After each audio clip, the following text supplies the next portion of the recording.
इनकी तरह हिमाचल में तनख्वाह का ही संकट आता रहता है कि नहीं? देखिए ऐसा है, वो ऐसा प्रदेश है कि जहां समय समय पर आपदाएं आती रहती हैं। ओवर प्रॉमिस आप कर देते हैं, फिर उन्हें निभा नहीं पाते। हो जाने दीजिए, कभी बादल फट जाता है, कभी जरूरत से ज्यादा बरसात हो जाती है, तो पूरा दैविक आपदा आ जाती है। दैविक आपदा में सरकार को अपने फंड्स को सीमित करना पड़ता है, पर निश्चित जो हमने कहा है उसको हम पूरा करेंगे। अब एक वो जो नारा चल रहा है, बहुत चर्चाएं हो रही हैं, पर मैं उसको दूसरे परिप्रेक्ष्य में आपका विश्लेषण चाहूंगा।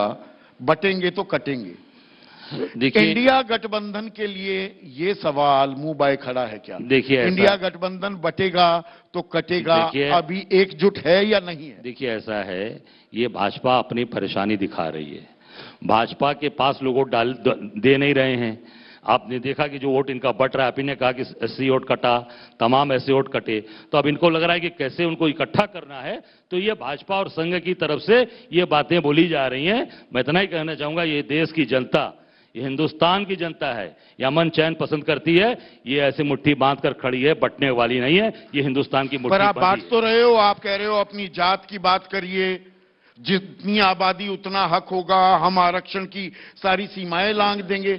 आप जाति की आइडेंटिटी, जाति की पहचान की राजनीति कर रहे हैं। चौधरी साहब, हमने ये कहा है कि जैसे इन्होंने कहा कि जनगणना कराएंगे, हम जातिगत जनगणना की बात जो हमारे नेता ने कहा है, निश्चित तौर से जब लोगों को ये पता ही नहीं चलेगा कि इनकी संख्या कितनी है, कितने लोग हैं, चाहे वो अपर क्लास हो, चाहे मिडिल क्लास हो, चाहे लोअर क्लास हो, उसकी संख्या तो पता चले। 1931 के बाद कभी भी जातिगत जनगणना नहीं हुई। देश 47 में आजाद हुआ, 51 में आपकी सरकार, 61 में, 71 में, 81 में, 91 में और 2011 में आपने क्यों नहीं कराई? बिल्कुल, हमने अभी कहा है ना कि हम कराएंगे, तो हम कराएंगे, बिल्कुल करेंगे। हम तो ऑन कैमरा से कह रहे हैं। 80 के दशक में जब आप बहुत जवान थे, माशाअल्लाह अब भी जवान हैं, कांग्रेस नारा बुलंद करती थी, ना जात पर ना पात पर, इंदिरा जी की बात पर मोहर लगेगी हाथ पर। तब तो जात को बुलाने की बात करते थे, आज जात को बताने की बात करने लगे, राजनीति कर रहे हैं। हमारे नेता ने नहीं कहा, हमारे नेता ने कहा है कि हम उसकी जनगणना कराकर उस सही चीज इस देश के सामने, देश के लोगों के सामने सही परिदृश्य लेके आएंगे, ये कहा है उन्होंने। जाति में ही बांट रहे हैं ना लोगों को। तो जाट में तो पूरा देश बटा ही है, आप देख सकते हैं। हम आप सब लोग जाते बटे हुए हैं, कोई ऐसा है कि जो जाते नहीं बटा हुआ है? कोई ऐसा व्यक्ति नहीं है। पर हम उसको निश्चित तौर से हक अधिकार की बात कर रहे हैं, हम उसके हक अधिकार छीनने की बात नहीं कर रहे हैं। पर बीजेपी आरोप ये लगाती है कि वो जातिगत जनगणना के खिलाफ नहीं है, वो कराने के लिए तैयार हैं, लेकिन वोटों की राजनीति नहीं होनी चाहिए। सबसे ज्यादा कौन करता है? भाजपा से ज्यादा कौन कर रहा है? आप देख सकते हैं आज जो जितनी भी चीजें ये दे रहे हैं, चाहे वो जितने भी सुख सुविधाएं लोगों को दे रहे हैं, कैसे दे रहे हैं, सीएम से लेकर और नीचे तक सारा काम कौन कर रहा है? यही कर रहे हैं। नहीं, वो तो चलिए, प्रधानमंत्री भी अपनी जाति बताते हैं, 29 मंत्री भी हैं, पर मेरा सवाल बता रहे हैं, अब नहीं बता रहे, पहले बताते थे, अब नहीं बताते अपनी जात। अब अपनी बात छिपा लेते हैं। अब आप बताते घूमते हैं, मैं जनेऊधारी ब्राह्मण हूँ, हम तो मैं फलाना हूँ, मैं दिखला हूँ। नहीं, मैं तो हूँ तो कहना पड़ा, मैं तो सनातनी हूँ, मैं तो काशी का रहने वाला हूँ, बाबा विश्वनाथ का भक्त हूँ, महादेव का, जहाँ हर हर महादेव होता है। इनकी तरह दिखावटी नारा नहीं कि जय श्री राम, जय श्री राम नहीं, कभी नहीं था, जय सिया राम, हमेशा जय जय सिया राम होता रहा है। जय श्री राम इनका दिखावटी नारा, बनावटी नारा। कभी गांव में भी, आपके गांव में भी हमारे पिताजी वहां कहा, भैया राम राम, जय सिया राम भैया, जय सिया राम ताऊ, जय श्री राम कभी नहीं था। ये संघ और भाजपा का है, विश्व हिंदू परिषद का है। हम सब लोग सनातनी हैं, बाबा विश्वनाथ की धरती से आते हैं, हमें दिखाने की जरूरत नहीं है। दिखाने की क्या, आप तो आपको बताने की जरूरत हो गई। वो यूएसपी बन गई, उस मुद्दे को तो ले उड़ी बीजेपी। कहां उड़ी? उड़ी रही है 10 बार। अरे भाई लेवड़ी 10 साल से सरकार, 3 बार लगातार सरकार। यूएसपी बन गई तो अयोध्या कैसे हार गए? अयोध्या तो जीतना चाहिए था उनको, अयोध्या कैसे हार गए? अयोध्या हरा दिया जनता ने ना। जहां घमंड कर रहे थे, पूरे देश में डंका बजा रहे थे, वो यूएसपी फेल कर गई।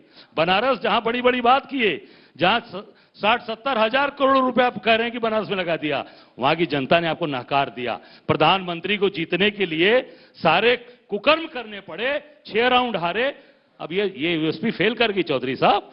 जनता चाहती है कि ईमानदारी से काम करिए और ईमानदारी से जनता के सामने रहिए। यही आप हवा में जल्दी उड़ने लगते हैं क्या? दरअसल आप ट्रिपल फिगर्स, अजय राय, दरअसल आप ट्रिपल फिगर्स में भी नहीं आए। हासिल चुनाव का इतना था कि आप 99 सीट पर आ गए। इस बार बाकायदा नेता प्रतिपक्ष भी कांग्रेस का बन गया, वरना 52 सीट और 44 सीटों के साथ नेता प्रतिपक्ष की भी बनाने की हैसियत नहीं थी आपकी। जो सत्ता में बैठे हैं, जो इन्होंने वादा किया मोदी जी ने कि 2 करोड़ लोगों को नौकरी हर साल देंगे, दे पाए? ले आपने 240 सीटें हैं अभी भी बीजेपी की, नहीं उनकी 400 सीटें भी हो गई हो, तब भी आप देख सकते हैं कि जो वादा किया पूरा किया नहीं किया, झूठ बोल रहे हैं ना। 15 लाख रुपए यूं ही अकाउंट में चला जाएगा, बाद में उन्हीं के नेता ने कहा ये तो जुमला था। कहा ना अमित शाह ने कि जुमला था, 2 करोड़ लोगों को नौकरी देने की बात आई, कहां है? कहीं कल कारखाने लगे हैं? बनारस की बात बता रहा हूं। सड़कों पर आप प्रदर्शन नहीं होते देखते हैं, ये विपक्ष की नाकामी है क्या? विपक्ष का दरअसल काम होता है एक्सपोज, अपोज और डिपोज करना। कोई ऐसा जो मुद्दा, जिस तरह से किसी भी मुद्दे को, महंगाई बेरोजगारी को बीजेपी 2013-14 में सड़कों पर उतारने में कामयाब हुई, आप नहीं हो पाते। देखिए ये कमजोरी है क्या विपक्ष की? हम हर इश्यूज पे उठाते हैं। अभी आपको बता दूं, बनारस की बात बता रहा हूं। बनारस में हमारे मुख्यमंत्री थे संपूर्णानंद जी, जिन्होंने इस प्रदेश के लिए काम किया है, उनके नाम से एक स्टेडियम बना था वहां पे, संपूर्णानंद स्पोर्ट्स स्टेडियम। मोदी जी अभी 4-5 दिन पहले गए, उन्होंने उस स्टेडियम का नाम वाराणसी स्पोर्ट्स कॉम्प्लेक्स कर दिया। हमारे कांग्रेस के लोगों के दबाव में, काशी की जनता के दबाव में, फिर जाकर इनके मंत्री को रात को घूम घूम कर सारे गेट पर लिखवाना पड़ा संपूर्णानंद स्पोर्ट्स स्टेडियम। ये हम आंदोलन वाले लोग हैं, हम सड़क पर लड़ने वाले हैं कि मंत्री को सड़क पर उतरकर लिखवाना पर जो मेरा मूल सवाल था, मैं बता रहा हूं, मेरी बात हो जाने दीजिए पूरी। आज सड़क पर उतरकर उनको जाकर नाम लिखवाना पड़ा, आप देख सकते हैं संपूर्णानंद स्पोर्ट्स, क्योंकि संपूर्णानंद जी हमारे थे इस प्रदेश की, इस देश के। काशी में जन जन में जैसे कण कण में शंकर हैं, जन जन में संपूर्णानंद जी हैं, जिनका पैर उनका आशीर्वाद पंडित कमलापति त्रिपाठी जी लेते थे, जो मुख्यमंत्री थे, उनके गुरु थे संपूर्णानंद जी। तो आज हम लोग हर आंदोलनों पर, चाहे वो महंगाई हो, बेरोजगारी हो, चाहे इनके जितने भी हत्याएं, जो भी अंडर कस्टडी, हमारे एक एक कार्यकर्ता हाथ दो हाथ करने को तैयार है, पर लड़ क्या आपस में भी रहे हैं? जो मेरा मूल सवाल नहीं, हम इनसे इंडिया बना भी रहेगा। अरे महाराष्ट्र में 85 सीट ले गए शरद पवार।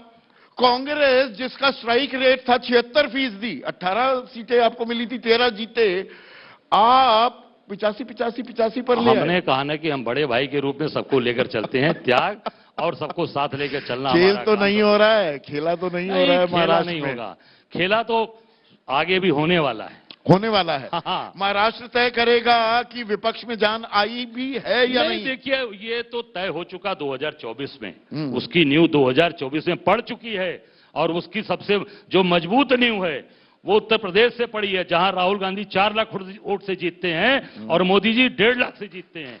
ये तय हो गया, उत्तर प्रदेश ने तय कर दिया कि उत्तर प्रदेश की जनता अब इंडिया गठबंधन राहुल गांधी के साथ, 2 लड़के साथ ही रहेंगे या कैरियर से या डंडे जहां भी बैठे थे साइकिल पर वहां से उतार दिया समाजवादी पार्टी? दोनों हमारे नेता, दोनों भाई मजबूती के साथ खड़े हैं, पूरी ताकत के साथ खड़े रहेंगे। उत्तर प्रदेश ने 2024 से और आगे की लड़ाई की शुरुआत कर दी। खेला तो उत्तर प्रदेश में 2024 में 9 सीटों पर उपचुनाव है, कितनी जीतेगी? अभी तो आज की स्थिति है कि 9 की 9 जीतेंगे, 9 की 9 जीतेंगे, डंके की चोट पर जीतेंगे। पूरा इंडिया गठबंधन पूरी ताकत के साथ खड़ा है, एकजुट खड़ा है। तो देखते हैं ताकत कमजोरी किसकी जो ताल है वो दूसरे पर भारी पड़ेगी। बहुत बहुत शुक्रिया।